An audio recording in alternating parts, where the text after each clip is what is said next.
telling him to do a couple of things.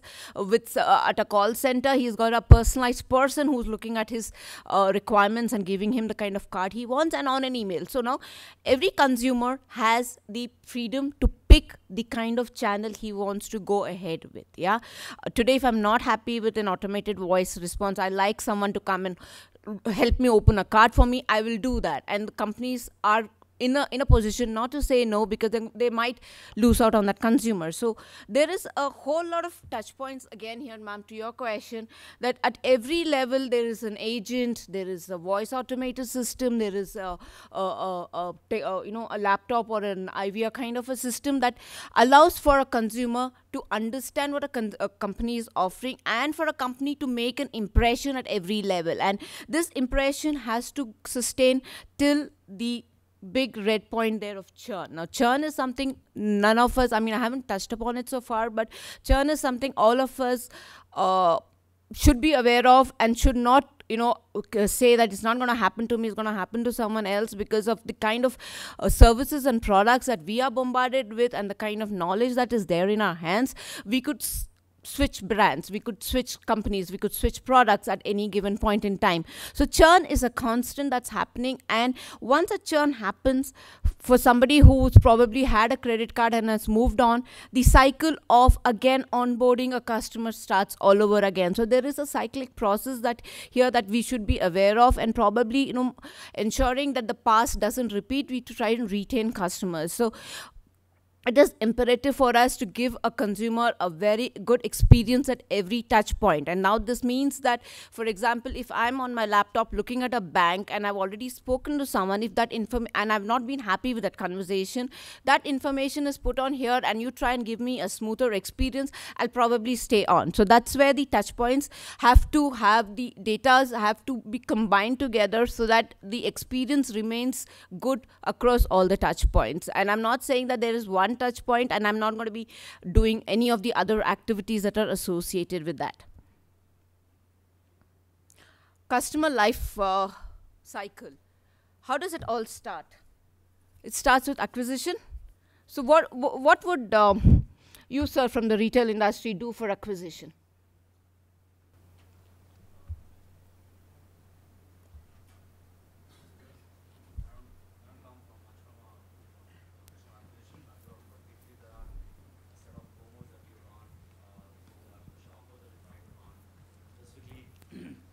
Specifically where we are looking at this point of time is on our .com business, how do we compete with the Amazons and the Walmarts, and how do we differentiate ourselves when you already have big e-commerce like Amazon and you have a big retailer like Walmart? What is it that Target is going to do differently to acquire customers, or what kind of promos that we would run? Those are the differentiators that we try to focus on, right? As a brand, what we are known for, that is what we try to expand upon, rather than trying to be either an Amazon or a Walmart. So how do you measure yourself? You are competing against giants like Amazon or brick and mortar stores like Walmart. So at this level, how do you think you can measure yourself? So there are specific signature areas that we look at within our businesses of apparels and accessories and wellness, and a few areas that are signature areas for us, which is where we look at on how we are doing versus others. Mm-hmm. How do we ensure that in those areas, compared to our competitors, we always do from a customer acquisition perspective, from a revenue perspective, we always do better in those areas. Okay. But nothing specific that I can answer around. This side has been awfully quiet. So after my acquisition stage, what is the next stage that I go to for a consumer? Yes, sure. There are two flavors of customer churn, as we know. One is where the customer departures himself or herself, and the other one is where the person is kicked out because of fraud analytics and things like that, where the person has not been showing good enough in his purchasing pattern, or some other reason maybe. But there are two. One is going out and letting them go. One is voluntary, and another one is involuntary. Now, that brings up a question on the marketing magically, though. How do we really address that departure? Do we bring them back at certain point during the customer lifecycle management, which is what you're talking about? Mm-hmm. When do we bring them back? And do we really do that? Or do we not really care about them and probably try acquire new set of people who can really be cohesive in what we do in terms of purchasing, in terms of selling, upselling, cross-selling, and so on. So marketing plays a pivotal role here, Yes, of course. definitely. And when and how is always a question mark. There is never a straightforward answer, but I think you can enlighten us a little bit more.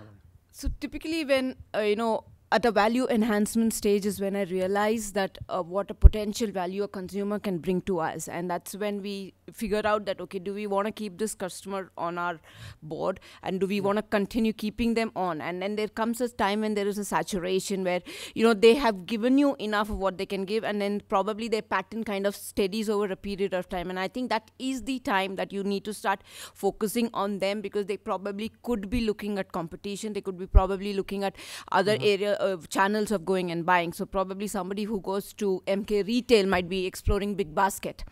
Yeah. So that, I think the saturation time and the pattern in spending will definitely let me know if I need to retain this customer or do I go after other customers. So it's like a continuous process. It cannot start and stop at a particular time. I have to continuously speak to the consumer in various channels, various modes, so that I keep him interested and entice him. Right? So that it cannot start at one point in time and end at another point in time. It will probably end for someone who I think is not giving me the kind of value that I'm was getting from him, or probably has for some undue reasons moved out, and I don't want to spend effort trying to get them back. So this is a journey, because it starts from the time you acquire consumers. All of us know how difficult it is for us to acquire a consumer. Once we do that, to keep them on is even more difficult. But I think keeping them on is easier because you understand a little bit of their behavior, you understand a little bit of their psyche, you have some information on them, and you continue enticing them. And then probably they've chosen you, so they'll probably give you that benefit of doubt and keep coming back to you. Which is a great perception, of course, because we want to retain the people. We want to have probably the dimension of thinking is a little different in what I wanted to put across is that we have a credit card customer, and the person has been pretty good with the organization, while we see a downward trend through our analytics, and we say that the person has not been paying up well enough or not been making payments at all. And then fraud analytics signals that, and we want to get rid of that customer. People do that in banking segment. I mean, it's not fair enough to say that we'll want to let the person go, but that also happens. Now, when the person is gone, after about, say, 2 years, the organization again sends a marketing email saying, you really want to come back? Or do you want to come back? Does it happen?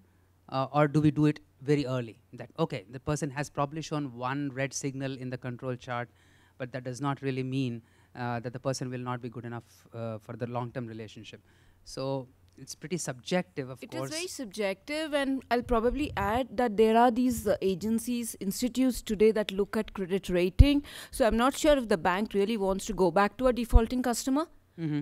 Because I think there are rules and regulations, basis which they have to decide on whom they want to go ahead and give cards. Because at the end of the day, I think it's buyer beware, right? So if I'm going to go back after someone who's defaulted in the past, I'm taking a lot of risk.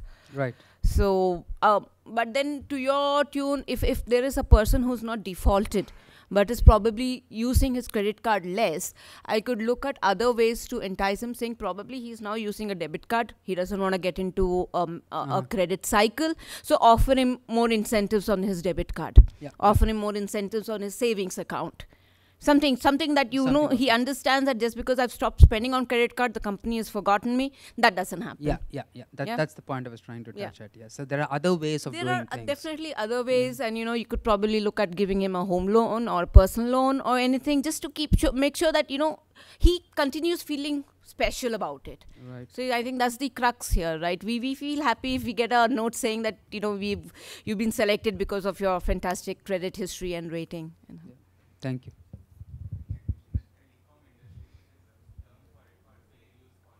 Fair use policy. That's what you offer. If a consumer, initially you sold him all you can have broadband pack, and you figure out is downloading hundreds of gigs of data or something, you then move the same person to a fair use policy where you say you can still have unlimited data, but beyond a point, your bandwidth drops or things like that. You never let the customer churn as far as you're able to, because Yeah. There are several still factors is there. for departuring, and then at what point do we take steps is always a pretty holistic. It's like a catch-22 situation. You can't get too late in the business, nor can you start too early in the business. Especially when the real-time analytics are really, hovering around. So, Yeah. Thank you very much. Yeah. Okay, I just have about 15 odd minutes. So what I've listed here is your typical analytics that you do across your customer, value chain of acquire, serve, grow, retain. And the next two slides are going to give a little more insights on. One is campaign management. At the bottom, there is something written called real-time dashboards. So I just want to pause here for a minute and ask people, what do dashboards tell me? Do they really help me do analytics, or are they a nice visual way of looking at data? They're indicators. They give a good representation. But you do agree that without dashboards, I'll probably not be able to tell my story. Yeah, because we always have this constant fight with some of the business users, is saying, show me something fancy, show me something jazzy. When I click on a button, it should all drill down and show me a heat map and all that. So we are fine with that, but as long as you're able to understand what the particular dashboard is telling you, and you're able to make decisions out of that. So looking at campaign management, we were speaking about this here. So when I run a campaign, I run a campaign on various touch points. I run a campaign on various channels. I have different, products that I run campaigns for, and I can get an ROI specifically for each of these campaigns. And then based on these ROIs, I can decide on my future allocation. Coming back to an example again from Tesco. Tesco has a lot of shoppers who shop on the web, right? Tesco.com, and it's so they started a campaign for wine. And for about 6 months, they sent emailers to people across entire gambit of people on wine, and they realized that they were not getting the kind of impact. And then they put in some analytics in place and realized that there were people who were not even opening the email. Yeah, it went into their junk box right directly. So they decided that if someone is not interested in wine, I'm not going to be wasting my time. So they pulled out only those customers who've made wine purchases shop in the store, and then start telling them that you can now order wine online. And the minute an email of such effect gets opened, they know that there is a potential customer, and they could probably reach out to them. So but after 3 days, if they don't see any activity on that particular consumer, they go back again with an SMS saying that this wine offer is still open, you could still go ahead and buy. And then they saw the conversion rate was really high compared to what it was 6 months ago. So again, it comes down to focusing only on those consumers who's going to come back to you and pay up. There's no point in, like, sir, to your example of going to all 100 people all over the place. I only look at those people. So which means that I'm putting extra effort, I'm putting extra analytics to find out who are those few people who are looking at my campaigns, who are likely to buy from my campaigns, which again means my cost goes up. Yeah.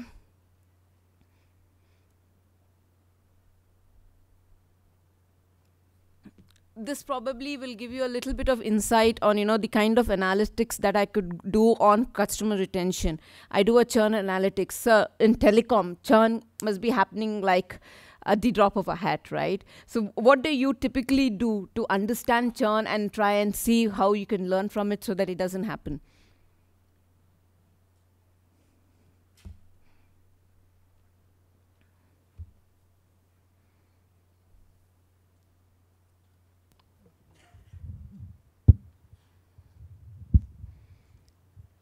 I think telecom, churn happens still, there's a huge impact from the regulatory side. So for certain reasons, right? For example, if you're based in Bangalore and you want 3G, you do end up with Airtel, right? Because Vodafone isn't offering. Likewise, if you're in Mumbai.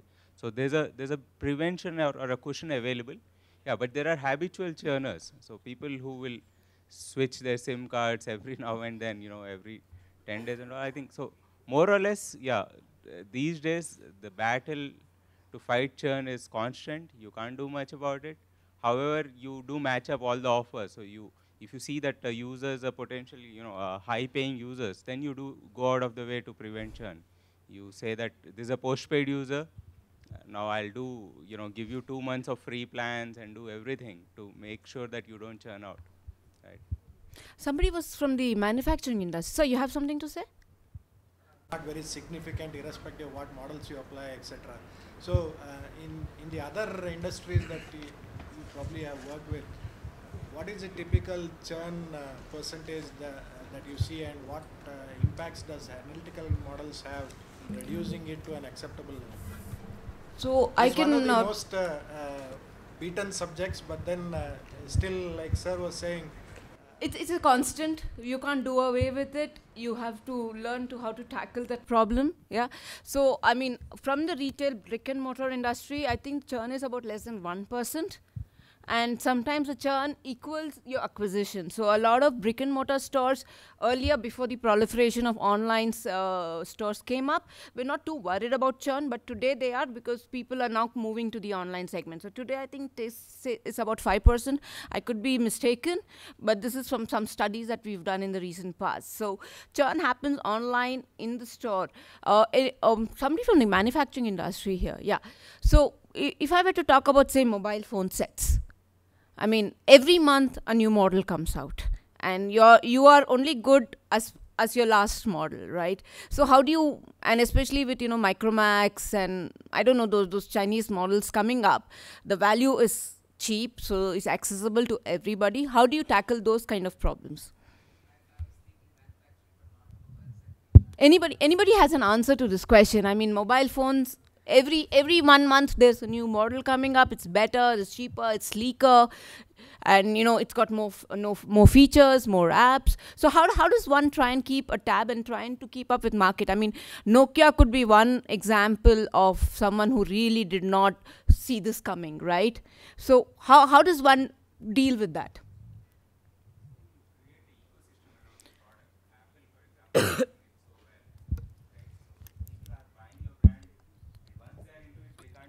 Because your music is there, your contacts, everything. So to make it more of the ecosystem, more apps, more developers, everybody supporting your platform, right? So your product is not just the phone that you're selling. Your product is the entire ecosystem So that you're Apple selling being around Apple, but do you think Samsung has got such kind of a reputation? They're trying to. So Samsung also is trying to. So how many of us have Apple here and Samsung here? Just a Apple? Okay, so I think I'll completely agree with you, because Apple has created that mind space for itself. So MI3 has created, not just Cyanogen has created. So it's not just Apple. A lot of people have created. Google has. Google has, definitely. I mean, today Google is a verb, right? I mean, so go Google it. So it's nobody would have thought 10 years ago that we could use terms like this. But I think again it comes down all to the marketing, the department of what kind of impact that they would like to create and how they go about creating this quick journey. In terms of the somebody here asked me a question about KPIs, strategic and tactical. So basically, the marketing officer has to get a buy-in from all the business across the value chain in order to understand the vision and then drive his activities, which will at the end of the day drive it to those vision. Then you look at infrastructure, you look at tools, you look at data. There is, I think, as much as the data is there, we have people who understand this and are able to offer services, consulting services, so that you don't have to be lost or buried under the sea of data. You can always pick and choose those areas, those sources that are going to give you value. You look at the data, capture the data that matters. Out of all that, again, you filter out into what is that pieces of information that is really going to help you make decisions. Then you look at customer journeys and which part of the journey do you like to have a marketing intervention? Which part of the journey would you like to have an analytical intervention? I mean, not everything can be done by everybody, right? You have to pick and choose those interventions, you have to choose those analytics, and then put them together to get your output.